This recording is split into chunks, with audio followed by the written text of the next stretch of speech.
বলেন দোয়া কবুল হয় না, দেখেন নিজেদের সাথে মিলে কিনা। এই পাঁচটা শর্ত যদি পাওয়া যায় মুহূর্তেই আপনার দোয়া আরশে যে নক করবে। এক নাম্বার শর্ত আকলুল হালাল, হালাল খাওয়া। কি খাওয়া? আমরা দুইটাই খাই, হালালও খাই হারামও খাই। বেশি খাই কোনটা? হ্যাঁ, কি খান? আমি কই নাই কিছু, আপনারাই কইছেন। নিজের উত্তরে নিজে ধরা না। হারাম খেলে তো দোয়া কবুল হয় না। লা ইয়াদখুলুল জান্নাতা জাসাদুন গুযিয়া বিল হারাম। ওই দেহ কখনো জান্নাতে যায় না যে দেহ হারাম খেয়ে বর্ধিত হয়েছে। কেন দোয়া কবুল হয় না? মিলিয়ে নেন নিজের জীবনের সাথে, জাস্ট একটু মিলিয়ে নেন, খেয়াল করেন। আকলুল হালাল এক নাম্বার শর্ত। ইউর ইনকাম শুড বি হালাল, ইউর ফুড শুড বি হালাল, ইউর ড্রিঙ্কস শুড বি হালাল, ইউর ফ্ল্যাট শুড বি হালাল, your bank balance should be হালাল। চিল্লায় বলেন ঠিক কিনা? এক লোক কাবার চারপাশে শুধু দোয়া করে, ইয়া রব, ইয়া রব, ও আমার রব, তুমি আমারে মাফ করে দাও, তুমি আমারে মাফ করে দাও। এই সাহাবীর কান্নাকাটি দেখে, এই লোকের কান্নাকাটি দেখে অন্য সাহাবারা বলল, আজকের সব সওয়াব এই লোকে নিয়ে যাবে। সব সওয়াব তো আজকে উনার। এর দোয়া কবুল। আল্লাহর হাবিব বললেন, ওয়া মাতআমুহু হারাম, ও যা খায় হারাম খায়। ওয়া মাশরাবুহু হারাম, যা পান করে হারাম। মালবাসুহু হারাম, তার ড্রেস আপ এটা হারাম টাকা থেকে আসে। ফাআন্না ইউস্তাজাবু লাহু, কেমন করে আল্লাহ ওর দোয়া কবুল করবে? আল্লাহ ঠেকা পড়ছে নাকি? ইন্নাল্লাহা তাইয়্যিব লা ইয়াকবালু ইল্লা তাইয়্যিবা। আল্লাহ নিজে পবিত্র, আল্লাহ পবিত্র ছাড়া কোনো অপবিত্র জিনিস গ্রহণ করেন না।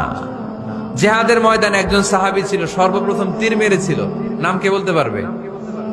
সাদ বিন আবি ওয়াক্কাস রাদিয়াল্লাহু তাআলা আনহু। উনি একবার আল্লাহর হাবিবকে বললেন, ইয়া রাসূলুল্লাহ, উদউ আল্লাহ আইয়াজআলানি মুস্তাজাবাদ দাওয়া। ও নবী, আপনি তো দোয়া করলে কবুল হয়, আপনি একটু আমার জন্য দোয়া করেন, আল্লাহ যেন আমারে মুস্তাজাবুদ দাওয়া বানিয়ে দেয়। কি বানিয়ে দেয়? মুস্তাজাবুদ দাওয়া মানে কি জানেন? যিনি চাইতে দেরি, কবুল হতে দেরি হয়।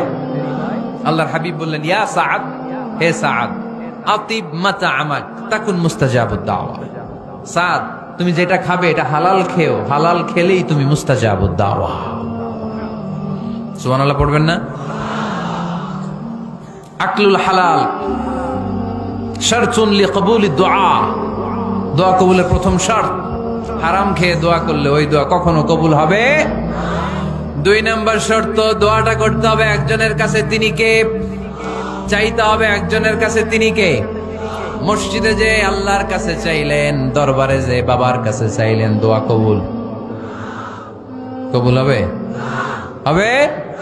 চাইতে হবে একজনের কাছে, তিনি কে? অন্য কোথাও যেন আমরা না চাই। মাজারে যে যাওয়া যায় না, মাজার জিয়ারতের জন্য যাবেন, যে সালাম দিবেন, নিজের জন্য দোয়া করবেন, কবরে শুয়ে থাকা লোকটার জন্য দোয়া করবেন। ওখানে কিছু চাওয়া যাবে? চাইবেন কার কাছে? দুইটা গেল শর্ত। তিন নাম্বার, ইয়াকিন থাকতে হবে যে আমার দোয়াটা কবুল হচ্ছে। যখন দোয়া করবেন আপনার এই বিশ্বাস থাকতে হবে, আমার রব আমার ফরিয়াদ শুনছে, তিনি আমার কথা শুনতে পাচ্ছে, আমি চাওয়া মাত্রই তিনি সব দিয়ে দিতে পারে, এবং আমার রব আমাকে ফিরাবে না, তিনি দিবেনই। এরকম ইয়াকিন থাকতে হবে। উদউ আল্লাহ ওয়া আনতুম মুকিনুনা বিল ইজাবা, এমন ভাবে দোয়া করো যে তুমি সুনিশ্চিত এই দোয়া কবুল হবেই। এই নিশ্চয়তা নিজে নিজে নিয়ে নেবেন। আল্লাহর উপর ভরসা কম আমাদের, এই ভরসা জাগে না, যারে উনি দিবেনই নিশ্চিত আমি। আপনি নিশ্চিত হলে পেয়ে যাবেন নিশ্চিত। আপনার মধ্যে যদি সন্দেহ, হায় রে কবুল হয় না, না হয়, ওই দোয়া জীবনও কবুল হবে না। ঠিক কিনা?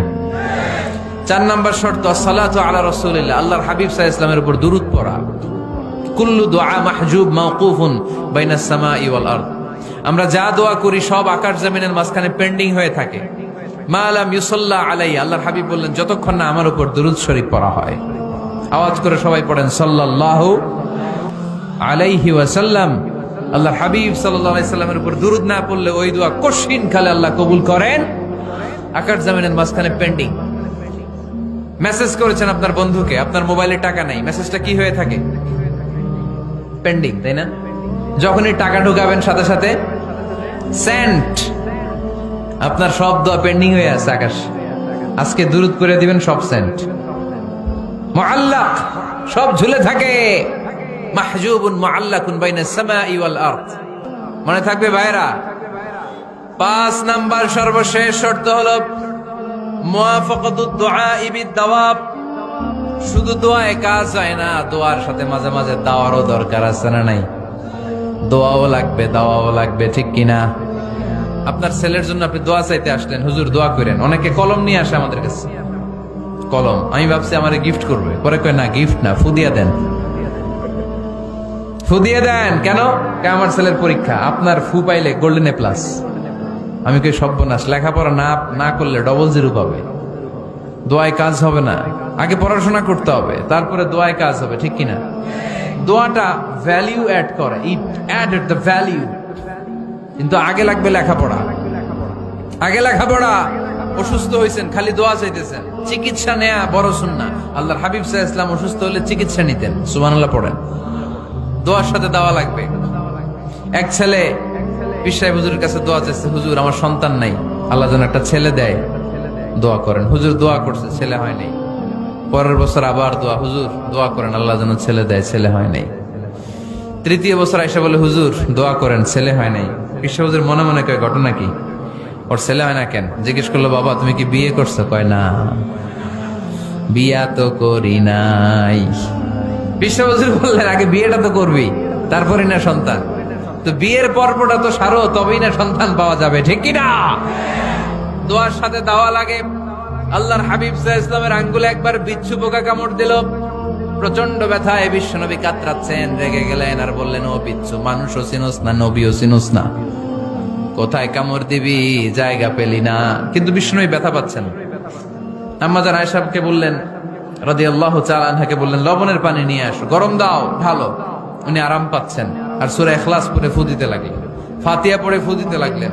গরম পানি ঢালা শেষ, ফু দেওয়া শেষ, আঙ্গুলের ব্যথাও। দেখছেন কি কম্বিনেশন? দোয়াও লাগে, সাথে সাথে কি লাগে?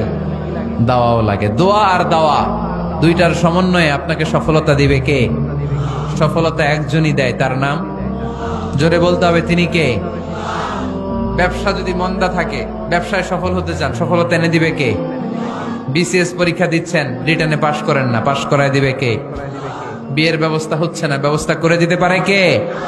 পাসপোর্ট জমা দেয়া, হুজুর ভিসা লাগে না, হুজুর কিচ্ছু করতে পারবে না, করতে পারে একজন, চিল্লায় বলেন তিনি কে? এজন্য বিপদে আপদে সব সময় আমরা ভরসা রাখবো আমাদের আল্লাহ রাব্বুল ইজ্জা ওয়াল জালালের উপর। আল্লাহর কাছে আমরা বেশি বেশি চাইবো। আল্লাহ ছাড়া কারো দরবারে আমরা হাত পাতি না, চিল্লায় বলেন ঠিক কিনা? আমরা ফকির একজনের দরবারে, ঘাটে ঘাটে আমরা ফকির হইতে রাজি না, আমরা একজনের দরবারে ফকির। দরবারটা কার? দোয়া একটা শিল্প। যে টিপস গুলো শিখাইলাম আজকে, এগুলোর আলোকে আমরা যেন দোয়াটাকে আত্মস্থ করতে শিখি, যাতে দোয়া করার সাথে সাথে এই দোয়া আরো সে কবুল হয়ে যায়। আল্লাহ আমাদের সবাইকে কথাগুলো বুঝার ও আমল করার তৌফিক দান করো।